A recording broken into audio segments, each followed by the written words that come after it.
I've got 7 o'clock. We'll call the meeting to order. Do the Pledge of Allegiance. Oh, to those of you that have a flag, pledge allegiance to the flag. Flag of the United States of America and to the republic for which it stands, one nation, under God, with liberty and justice. And justice for all. Okay. All right. Correspondence. Terry, you want to take a stab at that? I will do that. Thank you. Receipt from a resident to SPD. Thank you for putting your lives before ours. To Chief Baldus and the from Chief Baldus and the Simsbury Fire Department to Nicole Sisk. Chief Baldus was very appreciative for receiving a copy of a police report within 30 minutes of his request. Receipt from a resident to SPD. Thank you for the drive-by for our daughter's birthday. You always go above and beyond the call of duty.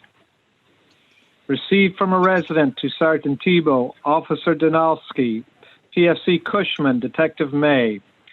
Thank you for your quick response and professionalism. I am deeply indebted to them for their kind demeanor. Multiple students to Officer Cushman. Thank you for keeping us safe. A resident to Sergeant Tebow. The resident's husband passed away and she was very grateful for Sergeant Tebow's help. Resident's husband to PFC Gray. PFC Gray conducted himself with kindness and compassion when responding to a traffic accident. They are grateful to him. From a resident to PFC Harrington. The resident wanted to extend his sincere gratitude to PFC Harrington for her positive and professional police service in regards to an incident that occurred in 2016. From the resident's doctor to PFC Britell, PFC Buonaconti. A thank you note was received from a resident's doctor after a welfare check was provided. From a resident to Officer Cruz. The resident was thankful for Officer Cruz attempting to locate her missing bicycle. Multiple residents to the SPD. The Simsbury Police Department has received numerous cards and letters thanking the officers. The residents are very appreciative of all the hard work the officers put in. That is all of the letters. Thank you.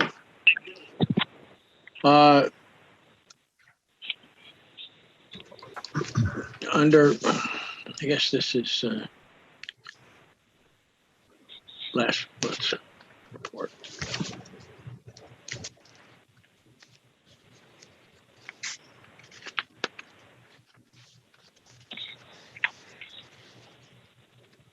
Sure.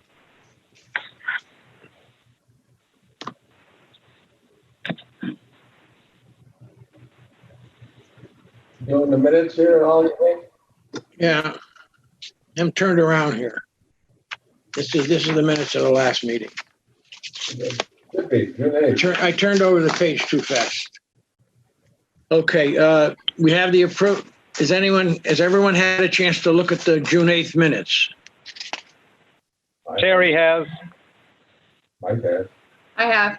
Okay, get a motion to accept them? I make a motion that we accept the June 8th meeting minutes as published. Okay, is there, all in favor? Aye. Aye. Did we get a second? Yeah. Yeah, well, yeah, I seconded it. So that puts that behind us.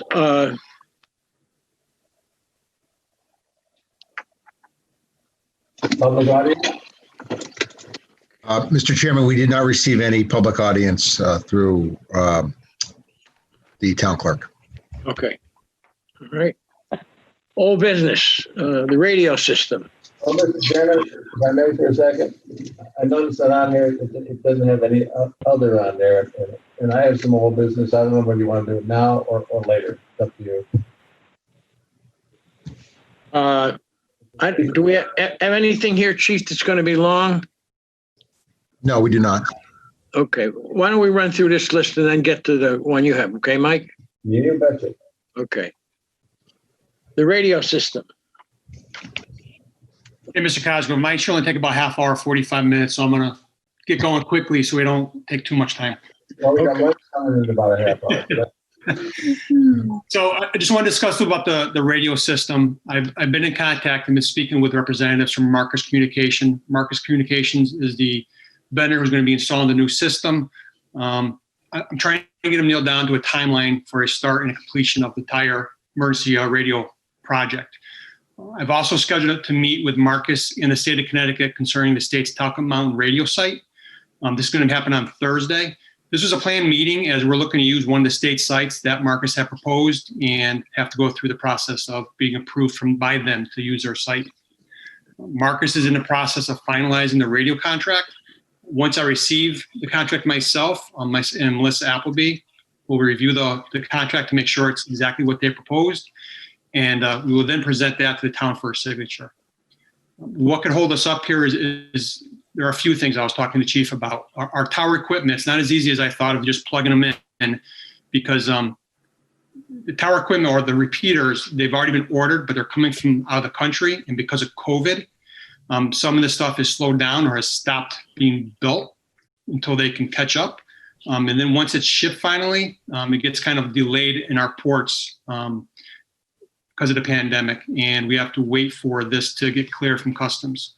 With this being said, they're telling me it looks like it could take anywhere from 3 to 6 months for final completion. That's from start to finish. So they're giving me a date of sometime in March to be completely done with the project.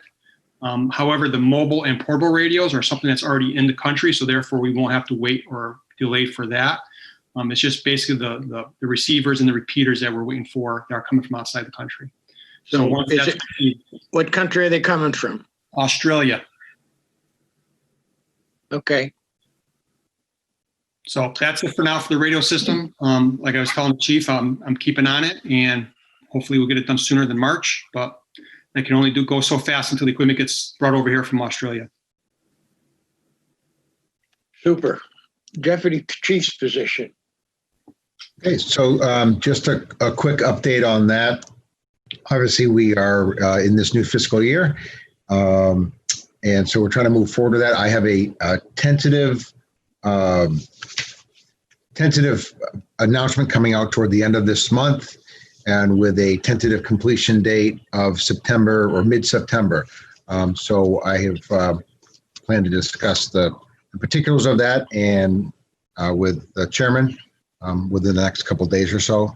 But I've provided him with a basic outline for his review, and then we can move forward once he has a chance to take a look at that.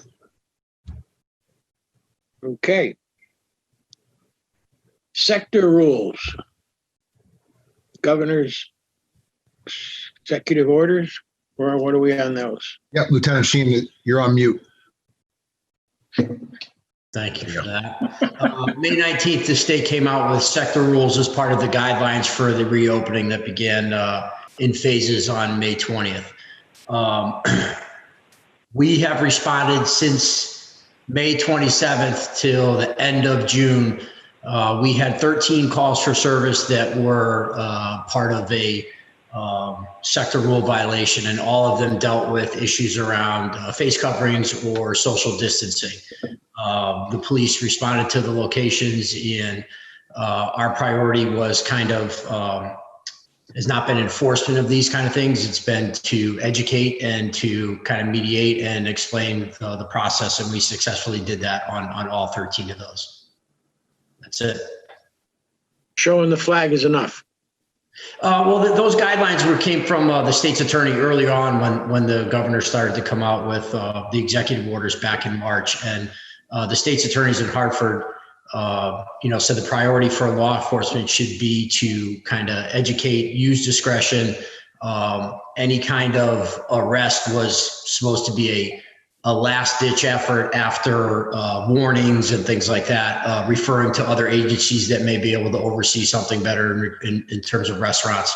And that guidelines continued with the soft opening. Those were the guidelines for law enforcement. Thank you. People are responding positively when you guys educate them. They're then complying with the rules? They are. And a lot of times it's been, if someone reports, one of the reports, people were playing basketball. When the officer got there, he just reminded people of, the face coverings and the social distance rules, and everybody has received it well. We've never had any pushback from anyone. A lot of times someone has called to report gatherings outside of a restaurant, things like that. Officers has responded and found that, in fact, there really was no violation. It's people were distanced properly, and we've just made contact. Okay. Good to know. Okay, body camera and in-car cameras. Yes. So I have been in discussion with some members of our legislature, and they are taking up body cameras in this special session. And there is anticipation of a potential law mandate for police officers to have body cameras, and a potential funding source for that. So I did discuss that briefly with the chairman, and then I discussed it with the finance director and town manager. And so we're coming up with a plan to see how we can, express our desire to move forward with this, but also take advantage of any potential funding source out there. So it's, I don't want to say stalled right now, but we're waiting to see what happens in this special session, because we may have some considerable funding options for our equipment. And then it also may be a mandate as well. So I think we're just like September to be able to find out.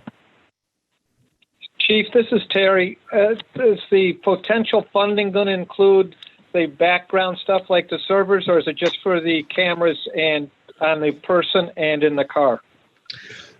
Terry, so for right now, the only information I have is that it's on the table for funding. So in years past, they had some very strict guidelines as far as who was required to wear a body camera and how they would fund that. Right now, it looks like that may be very different than what we have seen in the past, in that it may be, if you are accepting funding from the state, it may be for those patrol officers only that are out there interacting with the public, where in the past it was from, within all ranks of the police department. So they haven't discussed any of that as of right now. As far as I know, it is strictly for body cameras and not in-car cameras, even though they do understand that those two mesh very well together. And it's important that you have both those. But I believe this funding and mandate will be for body cameras only. Okay, thank you. You're welcome. I have a question, Mr. Chairman, or Yes. Can you, Chief, maybe prepare like a one-page fact sheet on what it is we are looking for specifically, and how many dollars are involved, by the way? I can't, 110, is it? I didn't hear the last part. How many dollars are involved? Is it 110,000? Yeah, so it's roughly, and I will prepare that fact sheet for you. It's roughly 110,000 for the first year. But another way to look at it is over the course of 5 years, it's roughly $300,000. And that $300,000 goes towards the server, which will be an unlimited amount of data that we can store. And there's quite a bit of redundancy within that storage. So unlike some other companies where they may store it at one location, this data is stored in the cloud in 3 different locations in case there are IT issues. It also includes the issuance of a camera to each member, as well as a spare camera in case there's some difficulties, or a couple spare cameras in case there are some mechanical difficulties. And then at year 2.5, it gets replaced, that camera. And if there's an upgrade, that upgrade is included. And then again, at year 5, it also includes the same thing, a replacement. So there's a built-in warranty, as well as the actual products and upgrades and storage, and then fees as well. And what's nice about this particular one that we're looking at is the ability to redact where we need to redact. So if we have to blur out somebody's face, we have to blur out a license plate, we have to remove a portion of it because it involves either a child or whatever the law may require us to redact, we can do that very easily without transferring that data, without removing that data and taking it elsewhere. But I will come up with that fact sheet for you. Thank you. Yep. Thank you. The vacation carryover. Yep. So just a real quick update on that. I let you know last month that was moving forward to the Board of Selectmen, and they approved the vacation carryover for one of our members who was in excess of the 10 days. Okay. And the interview room. So we had the interview room cameras were replaced. If you recall, around 2014, maybe, there was a mandate that we had our interview rooms equipped with audio and visual recording, and that were mandated to interview certain cases, felonies, capital felonies. And the camera equipment that we were having was starting to fail. It was end life. So we have replaced that, and that's up and running. That was supposed to be replaced earlier on in this year, but because of the pandemic, it was postponed, and it just recently was completed, probably 2 weeks ago. Super. Yep. Okay. And then last item you have is the IBPO/town pension arbitration. Yeah. So just a very, very brief update on that. So it went to interest arbitration, I believe, back in March or April, and in late May or early June, they came down with a decision. And basically the summary of that is the town was looking for new employees to be able to have the pension option of a defined compensation and a defined benefit plan. And the union did not want that. So the arbitration panel decided that they were going to side with the town on that. So now the option is there for new employees for a DC or a DB plan. The arbitration panel did not side with the town, looking to be able to offer that to employees who have not vested yet, for those between the hiring and up to 5 years. So those members cannot voluntarily go into a defined compensation plan. They are only in the defined benefit plan. And then also the town wanted to maintain the average of the last 5 years in the determining number for a pension, where the union was looking for the last year of employment for that. And so the arbitration panel went forward with the maintaining the last 5 years. That's all I have. That sounds good.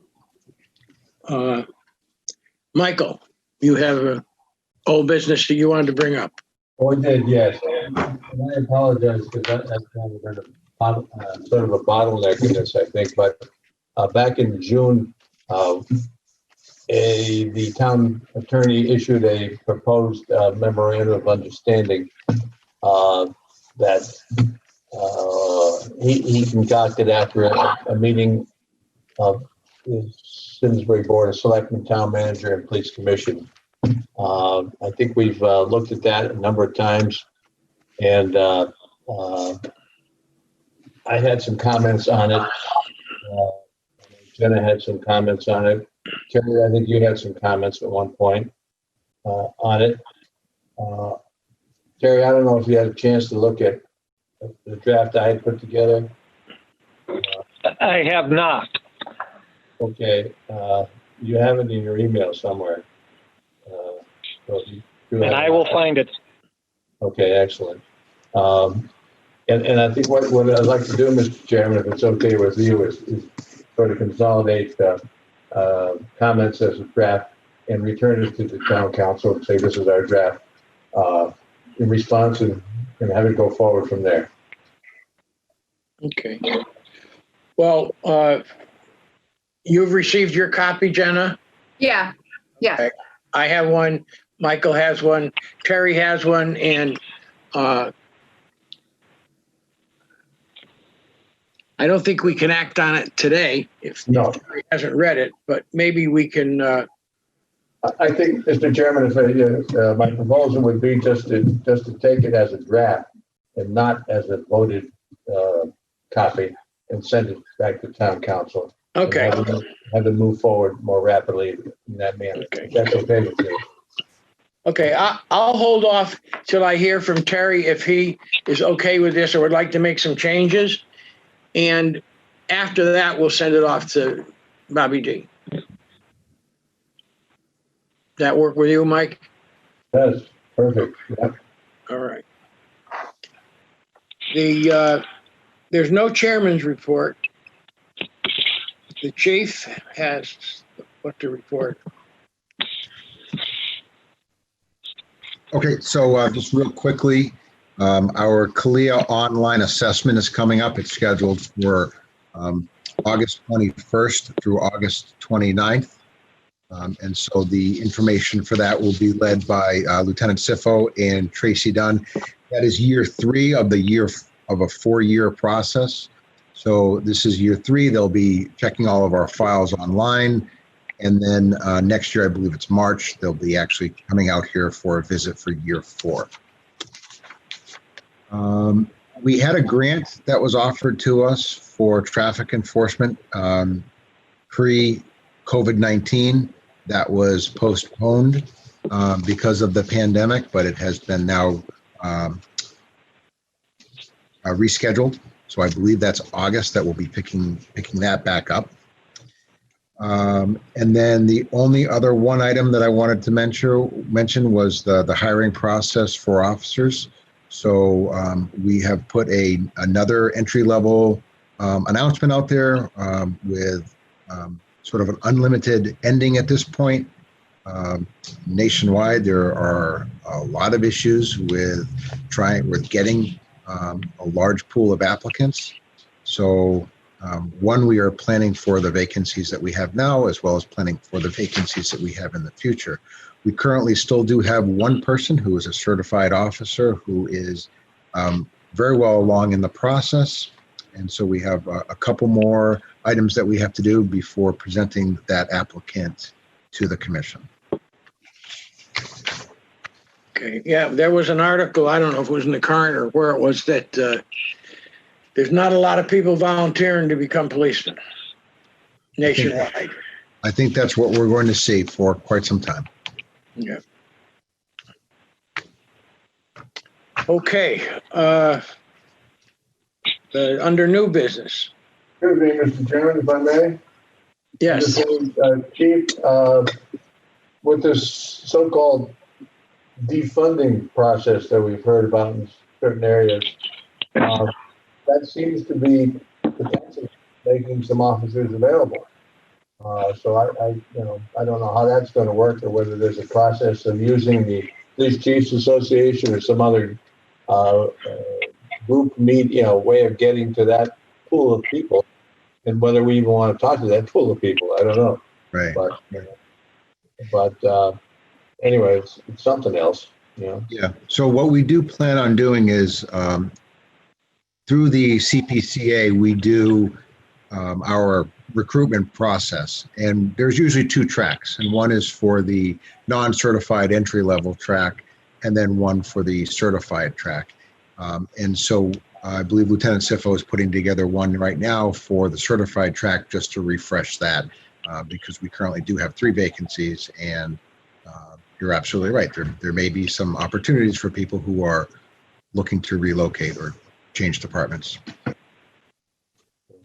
Thank you. The grant that you get, is that from the state? It is, yeah. It's from, I believe, DOT through Highway Safety. Okay. All righty. The new business, electronic payment methods and fee schedule.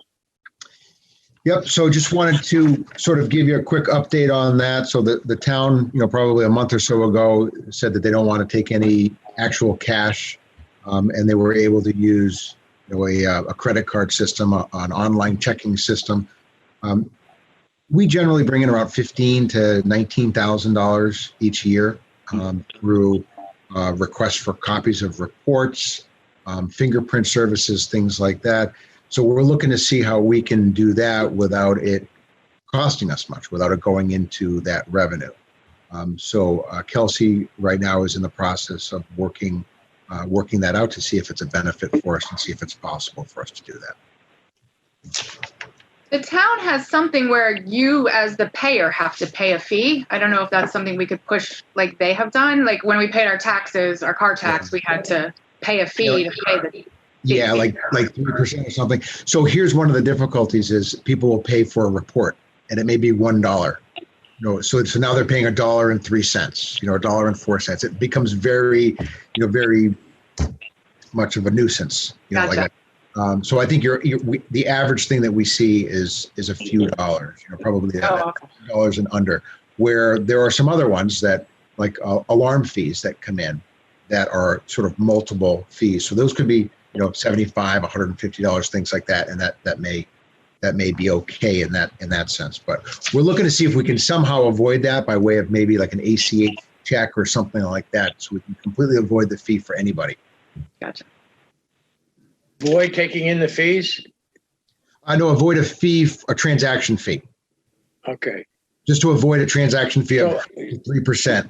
So you're saying that the fee for a copy is $1, and then what, with tax it becomes $1.03, or with? No, with a processing fee through this electronic company. Okay. It's How another. about if we charge 97 cents Right, we could do that. for our copy? Then it would be $1. It might be easier.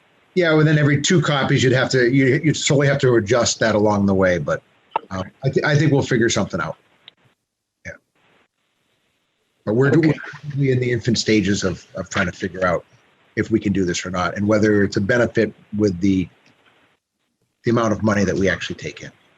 Yeah. But people like that are hiring a officer for a road job. Yes. Okay. Do they pay the town with a check or? Yeah. So that would be a different. Yeah, that's gone through payroll. That's the finance office. So that's different. We don't accept those. Okay.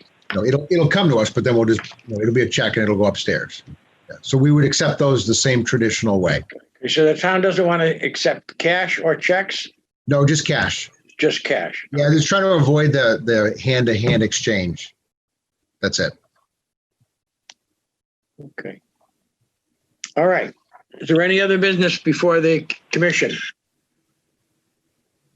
Hearing none. Michael, I would like at this time to move that we adjourn. is there a second? I will second that. Jerry will second it. Okay. All in favor?